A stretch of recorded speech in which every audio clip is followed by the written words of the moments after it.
Hello, everyone. Today we are going over my opinions on Overwatch 2 as of Season 5 with a new release of Lifeweaver and some hero changes, and my opinions on what I think should change and what I think should stay. But, anyways, hi, Achievs, and welcome. My name is Bayo Suda, or Suda for short, your artistic vigilante. Today we are going over video games and my own personal opinions. Does that mean that you have to agree with them? No. But you can agree that that sub button is looking red and needs some attention, so give it a press for future streams or videos later down the road. So, anyways, let's get to it. Now that Overwatch 2 has been out for a while, there's a lot of opinions that are good and bad, but there's already a lot of videos that will tell you the same thing, so let's not waste our time on that. So let's start with characters or heroes of Overwatch. Lifeweaver. What a beautiful man Lifeweaver is. Oh my god. Right when his character first dropped, I instantly fell with love with him with the abilities he has and a little bit of trolling mechanics that he has. Like, on God, how great it is when a Lifeweaver is like saves your ass from getting served on a platter by a roadhog who's about to send you into a well. You know, like, we gotta love that. He is a little, I don't think he's too strong, but I do think he's a little bit weak, but I think that's just fine as he's pretty good, has a high skill, I would say, for his character, but also he's new, so let's see how it goes for the next few seasons. What I do like about him though is that, like what I was just saying before, with him saving my ass from being served on a platter, or when I use Deadeye as a Cassidy main, when I'm on his pedal, is like the lifting pedal. It is so nice to get play of the game just from him lifting you in the air. But also, it's pretty great when a Reaper thinks that they can use Death Blossom and then they get sent to the stratosphere because they stepped on a stupid pedal when their team was on it. Some really dumb things.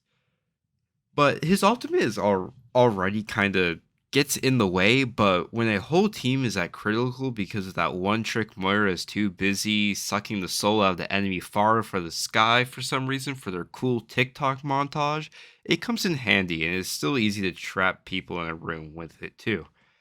Even though he's new, I still feel like he's underrated. And people would rather play the Uwu Fox Girl Kiriko than play Lifeweaver as, the main character, like whatever catches your eye as a character, you're most likely going to play them as them. So I'll give him a rating of a lackadaisy out of 10. It's great, little underrated, but has good potential and can't wait to see for more. All right, let's see who's next on the list. Let me quickly grab one. Junkrat. All I could say about him is that his mines should do less damage, and I think it would be cool if he mind jumped like you do in like with Raze in Valorant, or how you rocket jump in Team Fortress 2 with Soldier. Unique character. Just wish that his skill rating was a little bit higher. Nothing much with him. Other than that, he's a great character, and I have multiple hours with him, and I used to main him as much when during the Overwatch 1 days when two tanks would destroy the field. But really, I want to see more improvement with him. I want to see better, like a better skill gap with him instead of him just being lobbing grenades and possibly killing you with just two landmines. Because let's be honest, that's not fun to play with. Other than that, cool character. Love him. Wish he had a harder skill gap. Other than that, I'll give him a good Phineas and Ferb out of 10. Great character, but very repetitive. Anyways, let's see who's next on this list, shall we? Let's see. Kiriko. Another support character. I feel like there's only a few ways to describe her. I just installed and want to play the Uwu Kawaii girl. I can't believe I just said Uwu. The Gods of Suzu, which, let's be honest, there's a good majority of them. And I don't want to swap even if I only have 2,000 healing in a 10-minute game. Don't get me wrong, Kiriko is amazing. Her healings are great. Mechanics have a high skill gap and use. And when I get put with a good ass Kiriko, I know my life is going to go well. But, The majority of the time, you got the noob or the stuck up snobs who think they're everything when playing support or when playing Kiriko them itself. I hate getting into a game and seeing a Kiriko one trick to the point when the team needs a faster healer, they will never swap and leaving the poor Ana to turn on her hacks and never miss a single damn shot to keep them alive to carry the other support player who's just wanting to do DPS and that's it. She's great. Player's a player. You're cool. Could be better, and I think she's fairly balanced. I'd give her a Avatar of the Last Airbender out of 10. Everybody knows it a lot. We'll say it's great, but once you say it's bad, you might get a Fortnite pipe bomb at your doorstep. That's all I gotta say. Alright, let's see. What's next here? Ramatra. What a Chad. Can we just say that? Like, his lore, fire, design, fire, them hands, fire. He's a pretty good character. Everything about him is pretty cool, and I respect everything about him. His power, pretty nice.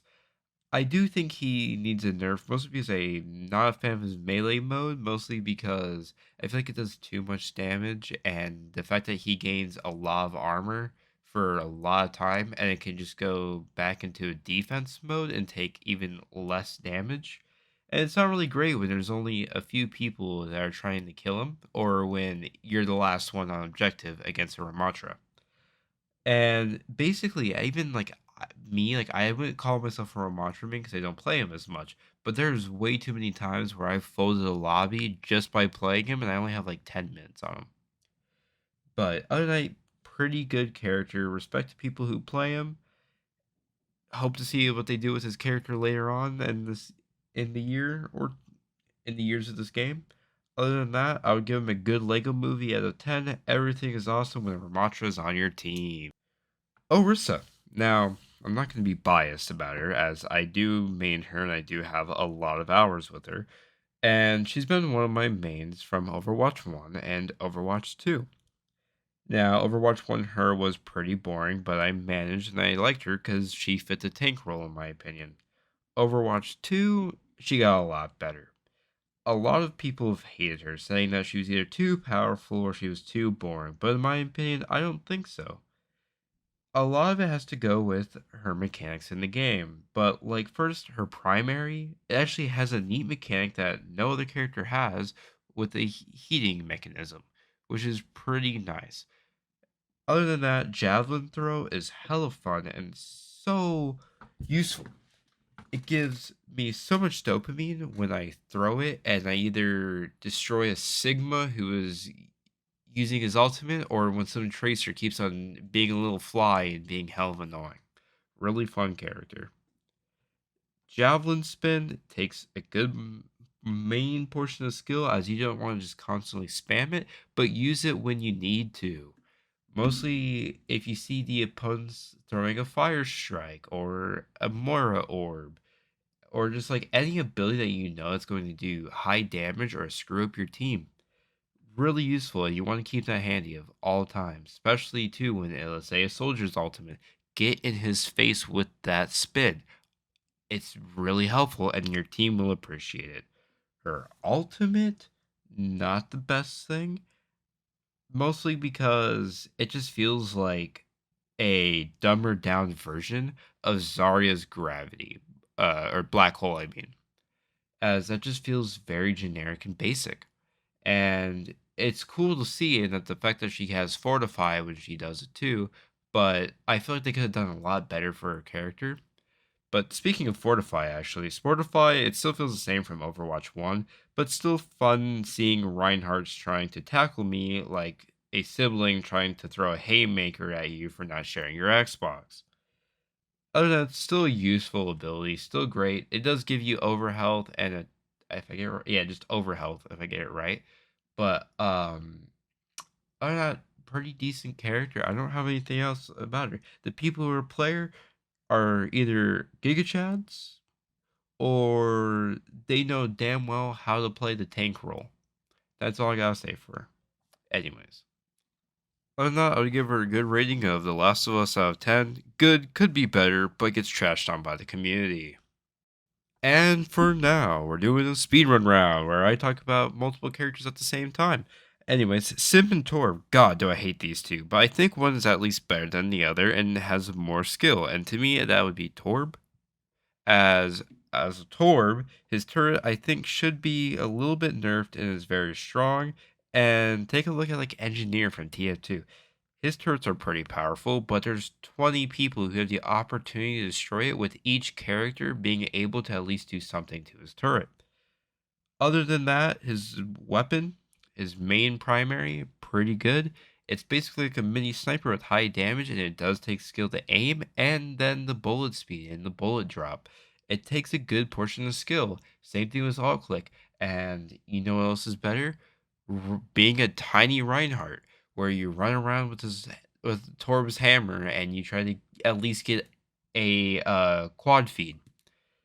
But other than that, his character is pretty fine. I'm a little confused why the devs said that they wanted to re-change him because he was too defensive, but then they gave his ultimate a super defensive ability that pushes the opponents off the objective. Very defensive, little weird why they did that. Other than that, only thing I don't really want anything to change for Torb, just a slight bit nerf. Other than that, fine character. Symmetra. God, I hate everything about her, starting off with her lore, mechanics, and her character itself. Main weapon takes no skill, especially when they're being aim assist for controller players. The only thing to do is just lock on. Her character doesn't really take much to learn and is pretty simple. And even if she places bad turrets or just a bad teleporter, it doesn't feel like if if it's placed in a bad spot, it doesn't affect her. It was like every other character, like, oh, if you don't do this, if you don't use Suzu at the right time, your teammates might be screwed.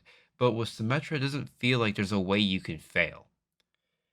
Other than that, I feel like the people who really play her aren't just playing her because they like her character or like her playstyle, but just that they know that she is super meta and powerful character. And they know it's a character that'll get them straight out of silver and gold lobbies, but then right when they get put into a higher lobby and some other Symmetra main takes them from them, they don't know what to do. And then they realize that they can't play any other character, and they get screwed over. Other than that, I would give these guys a rating of Scooby Doo and the Velma Show. Out of a 10, one's better than the other, and one has more effort than the other. That's my best way of describing them. And Moira. Yeah, that's all I gotta say for Moira. Now that I'm done talking about the characters, let's go over the game. I think the game is doing great and is still growing. Co-op mode should be coming out soon, maybe? I don't know. That's a long time from now, I say. Other than that, the game is doing better, it's running better, and the quality is better. The A and B objective maps are gone, but I still would like to see them return, or like to see how it is now that there's only one tank now, instead of there being two tanks and not making the game fun. Other than that, the shop and the battle pass, it's not that great, but the topic is so big, and I'm not going to talk too long about that. But yeah, it could be better. I don't know if I would spend $20 or more on the Bevo skin for Diva, but I'd rather spend money on the battle pass, even though I'm never able to complete them. But yeah, it could be better, and I would like to see something better for it. But also, someone who goes to college, has a job, and a life out of gaming, I've never completed the Battle Pass in any season because I'm either busy or want to play other games like Cyberpunk or Call of Duty. And locking the characters in the Battle Pass sucks because as of today, I still don't have Life Weaver, and I've only been able to play Life Weaver in specific game modes or just in the what's called custom games. I want to see the game grow even more as the game has almost been a part of my life for almost 10 years. I say stop buffing the characters and start nerfing them. Want the game to stay positive and see it grow, fix, and listen to the community. But what I would know is, but I wouldn't know. It's not like I'm getting an education on creating games, game development, and animation. No, nothing like that or anything. So, Blizzard, if you are listening, please stop buffing characters and listen to what the community wants, while also keeping the creativity. Stop making characters that have a low skill rating and make them unique and not just a dumber down version of another character's ability or ultimate. Thank you. Anyways, that's all I gotta say. If you like this video, please subscribe so that I can keep going and upload more, and like the video. I appreciate it. Also, this is my first time making a video with actual editing softwares. If you want to drop a comment on what I can improve or just comment on what you like, if you agree or disagree or something I said, go put a comment in it. Go for it. Also, I have a Twitter I'm now active on, so please follow me and be warned, it's not for the kindest of hearts and for the safest of people. Other than that, that is all. I want to give out a good special thanks to the people who've helped me get this far. Prismatic or Sean, my streaming buddy, who I am always playing with. I met him playing Overwatch in 2016. We've been constant friends ever since. Other than that, Big Citrus, love this man. My helps me so much. He doesn't even realize as much, but that how much he's helped a lot without even really knowing. Other than that, listen to his music and watch his videos. He does the same thing that I've just done, where I've just talked about the games, or even he streams games or the games he's playing. He likes to talk about them and has some good opinions, and I would listen to what he has to say. It is pretty nice that he's able to do that, and thank you again for everything you've done. Other than that, that's all I have to say. Thanks to those who supported me and helped me get to actually making a video. And sorry if the quality is a little low in this. It's first time. So yes, anyways, thank you for being here. That's all. And yeah, peace out. Bye.